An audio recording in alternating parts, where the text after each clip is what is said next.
Bismillahirrahmanirrahim. Assalamu alaikum viewers.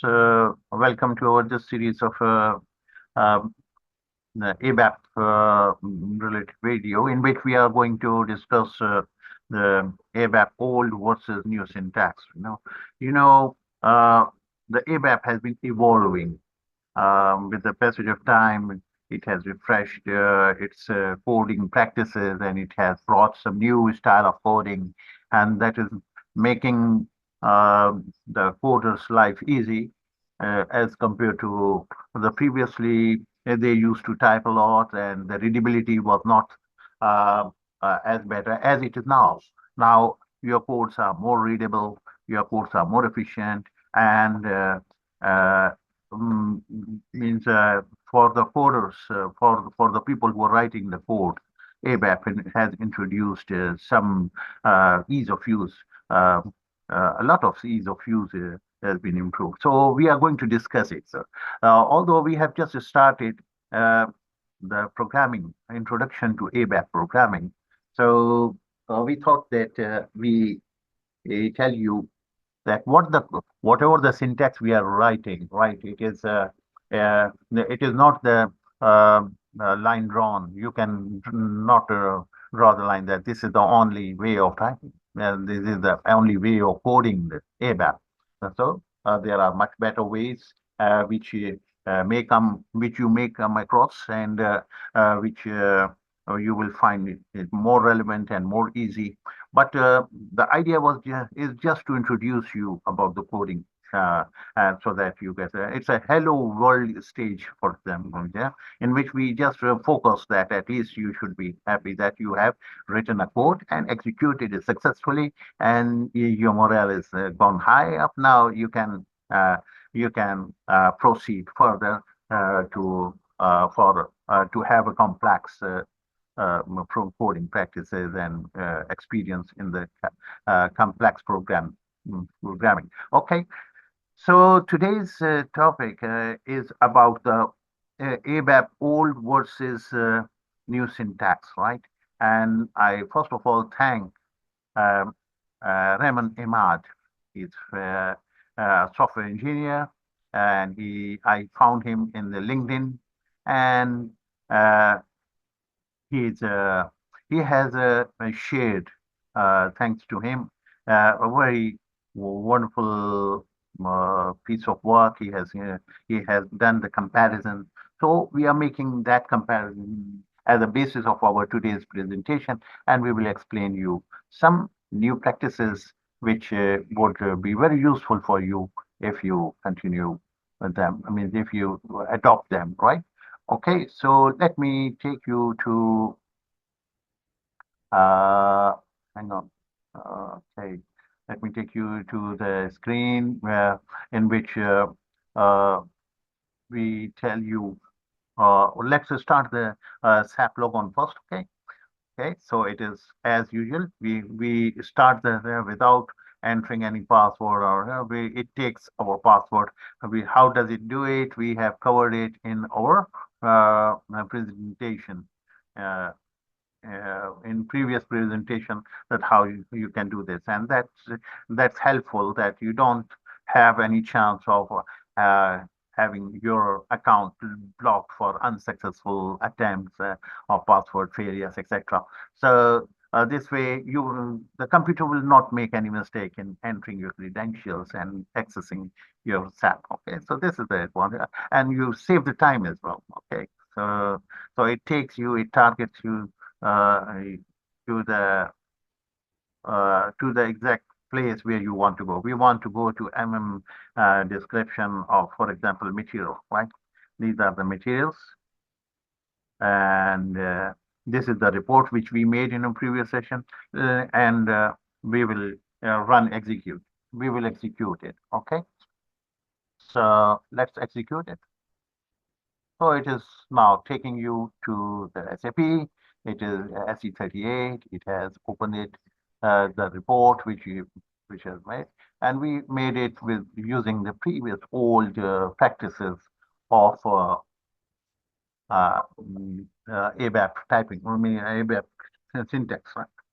These are the old practices. Old in what sense that you have to write excessive information, which in the new syntax you don't need to do. For example, you are declaring a variable here with a type integer with a starting value of 1, and that variable is as soon as you have as you have extracted something from the table and the select through the select command.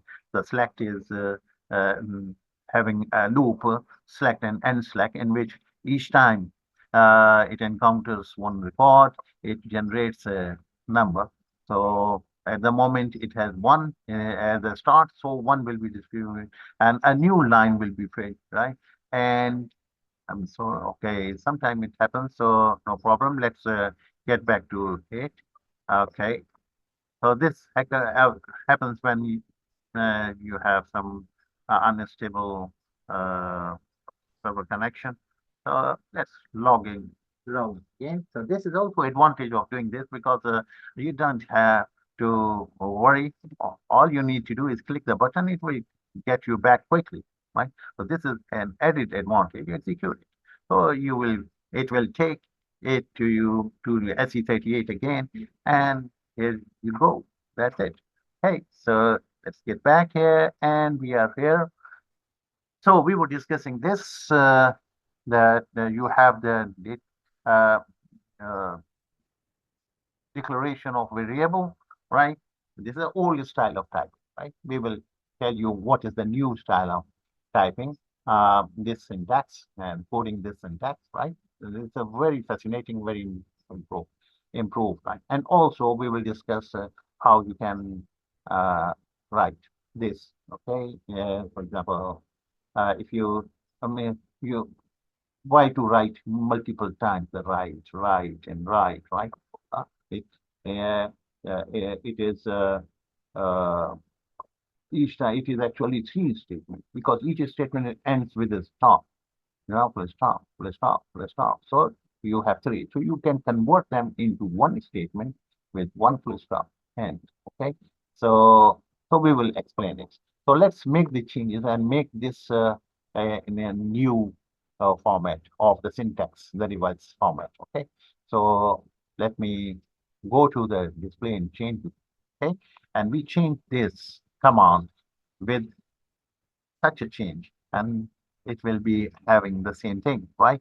So we will start the bracket from here, just and close the bracket in here, right? And we will use equal to in place of this, right? And that's it. Hmm? Let's see uh, if this works. Let's save it and let's check if everything fine. Yes, no error found. Let's activate it and let's run it. You see, you have lesser number of keystrokes to achieve this as compared to the previous code. The previous code was having the keyword type and integer, etc., etc. Okay, so by doing this, we are telling that this is the integer. Huh? So this is a sort of activity we use the phrase in our daily language that is called between the lines. Huh? So we are making the system capable of reading the things between the lines, although not mentioned exactly that you want an integer to be defined, but since you have shown it, the example, the starting value is 1, so it is integer, right? So, and you have used this uh, syntax, and this is the latest one. It's more efficient, it's wonderful. Okay. Now, the next is why to repeat these 2 or 3 commands when it can be done with the single command. So we for here we are going to use a colon, right, and replace this dot with a comma, right, and remove this right because we are telling him do this and this and this in one go, right? All we need to do is separate them with a comma, right, and we remove the this as well. No need to write uh, the keyword write 3 times when it can be done with the help of the single keyword. and with a colon. So this way you are saying that. So this is more efficient. Instead of telling, as a practical example, if you are telling somebody to go and do job A and come back, hmm, okay, and he does the job A and comes back, and then you say go and do the job B and come back. So he goes and does the job B and come back. And then you say go and do the job C and come back. So he does this. So being a human being, we would say, oh man, if you had to do all these A, B, and C, why don't you say go A, B, and C and come back? So this is this is the analogy of this thing, that you just tell in one go what you want them to be done within this loop. So it has completed it.